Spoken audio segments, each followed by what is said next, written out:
তখনও শিল্প শহরে পরিণত হয়নি দুর্গাপুর। ঝাঁ চকচকে রাস্তাঘাট, উড়ালপুল, আলসে অর্থে কিছুই ছিল না। কলকারখানা বলতে হাতে গোনা কয়েকটি। ডক্টর বিধানচন্দ্র রায়ের স্বপ্নের শহরে গড়ে ওঠে দুর্গাপুর প্রজেক্ট লিমিটেড। রাজ্য সরকারি কারখানায় তখন কাজের জন্য মানুষের আনাগোনা। ধীরে ধীরে গড়ে উঠছে ডিপিএল টাউনশিপ। ডিপিএল এর এ জোন, বি জোন ও সি জোনেও তখন শহরতলি ভিন রাজ্যের মানুষের বসবাস শুরু হয়। ডিপিএল এর সি জোন এলাকায় নেপালি সম্প্রদায়ের মানুষদের জন্য গড়ে ওঠে নেপালি পাড়া। আর সেই অঞ্চলে আজ যেন উৎসবের আবহ। বছরভর প্রতীক্ষার পর আজ সেই ক্ষণ, ফিরতে হবে পুরনো দিনে। লোকমুখে শোনা যায় আজ থেকে প্রায় 70 থেকে 80 বছর আগে শুরু হয় হনুমান জয়ন্তীর দিন বরম বাবার পুজো, সাথে শীতলা মায়ের পুজো। এই বরম বাবা হনুমানজির আরেক রূপ। চৈত্রের শেষে হনুমান জয়ন্তীতে প্রতি বছর হয়ে আসছে এই পুজো। কথিত আছে মানসিক করলে পূর্ণ হয় মনস্কামনা। অগাধ আস্থা বিশ্বাসের উপর ভর রেখে প্রতি বছর এই পুজোয় ভিড় জমান হাজার হাজার মানুষ। সকাল থেকে চলে শীতলা মা ও বরম বাবার পুজো। এটা বরম বাবা আর মা শীতলা মায়ের পুজো হচ্ছে। কত বছর নিশ্চয় পুরনো, কেন আমার বাবাদের যুগ থেকে করা হচ্ছে তো। হ্যাঁ, 70-72 হতে পারে। যে বরম বাবা আর শীতলা মাতা, হ্যাঁ হ্যাঁ হ্যাঁ, একই দিনে দুটো। হ্যাঁ, তো বরম বাবাকে তো মানে এই যে ফল প্রসাদ দিয়ে হয় পুজো, আর খিচুড়ি, আর শীতলা মাতাকে হয় আপনার বলি দিয়ে।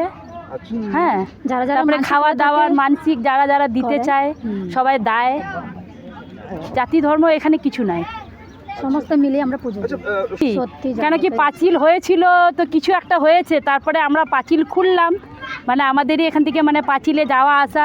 তো ওরা মানে বারণ করছে না যে পুজোটা করবে না বলে, ওরাও আসে মানে প্রসাদ খেতে।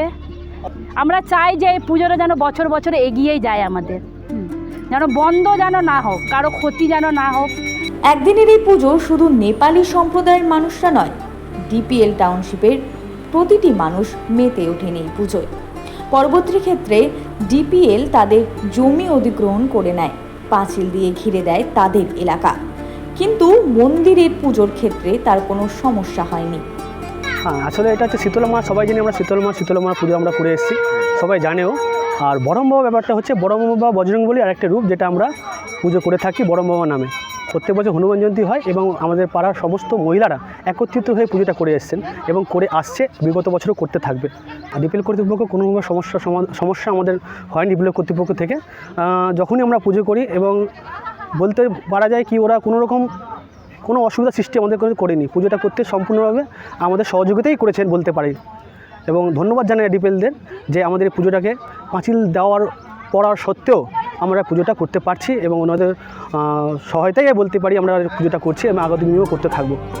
চারদিকে সবুজ গাছ, জমা ভূমি, তার মধ্যে ছোট্ট দুটি মন্দির। বাৎসরিক এই পুজোকে ঘিরে মেতে উঠেছে 8 থেকে 80। পুজোর সাথে নরনারায়ণ সেবা। এক কথায় আজ অনাবিল আনন্দে মেতে উঠেছে সকলে। শুভ্র দে, 99 নিউজ বাংলা, দুর্গাপুর।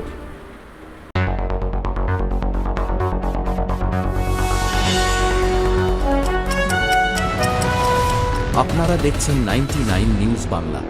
বদলাবো আমরা।